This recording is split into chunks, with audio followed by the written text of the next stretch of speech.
Tiap orang untuk melakukan gugatan, dan bagi saya sangat berbahagia digugat. Itu mencerminkan bahwa Gubernur Jawa Barat itu bekerja, dan di situ ingat loh, yang digugat itu adalah upaya Gubernur Jawa Barat untuk menyelamatkan putus sekolah.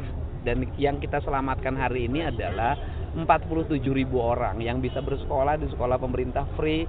Bahkan kita di perubahan anggaran ini juga akan menyiapkan pakaian, sepatu buat mereka. Dan kemudian kalau hari ini saya mendapat gugatan, ya nggak ada masalah. Ya kita hadapi, kita hormati gugatan, itu hak setiap warga negara.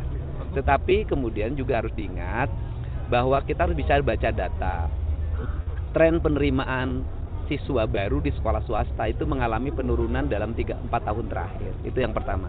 Kemudian yang kedua, sekolah swastanya tumbuh bertambah. Ya kan, tahun ini saja nambah hampir 60 lebih. Nah, nanti kita lihat dipetakan apakah sekolah-sekolah swasta yang hari ini mengalami penurunan murid itu disebabkan karena rekrutmen yang ditambah di sekolah negeri atau tidak. Kan itu belum tentu. Nanti kita lihat di peta data itu. Nah, semua itu kan nanti bisa disampaikan di pengadilan tata usaha negara. Kemudian yang berikutnya adalah bahwa anak-anak yang 47.000 ini kan sudah terdaftar sebagai siswa dan sudah masuk di Dapodik. Artinya mereka sudah bisa bersekolah dengan baik. Yang saya pikirkan sebagai gubernur hari ini adalah bagaimana mereka tidak lama di 43 sampai 50 itu dengan mempercepat pembangunan ruang kelas baru. Dan kita targetkan di perubahan anggaran ini ada ratusan ruang kelas baru yang kita bangun. Ya, walaupun waktunya sudah sangat mepet. Tetapi di tahun 2026 kita akan membangun 5 sekolah baru lagi.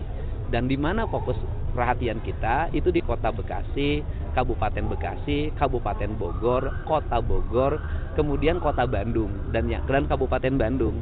Yang menarik adalah bahwa justru rekrutmen sekolah yang mengalami pelambatan karena ketersediaan sekolah negeri terbatas justru di pusat kota. Kenapa itu terjadi? Karena selama ini, mohon maaf ya, pemerintah terdahulu tidak memprioritaskan pendidikan, tidak membangun ruang kelas baru, tidak membangun sekolah baru.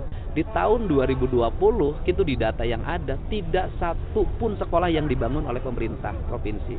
Dan yang paling menarik, di anggaran murni tahun 2025 waktu saya menjabat itu di anggaran murni yang saya terima hasil kesepakatan pemerintah dengan DPRD itu pembangunan ruang kelas 0. Jadi tidak ada satu ruang kelas pun yang direhab di APBD tahun 2025.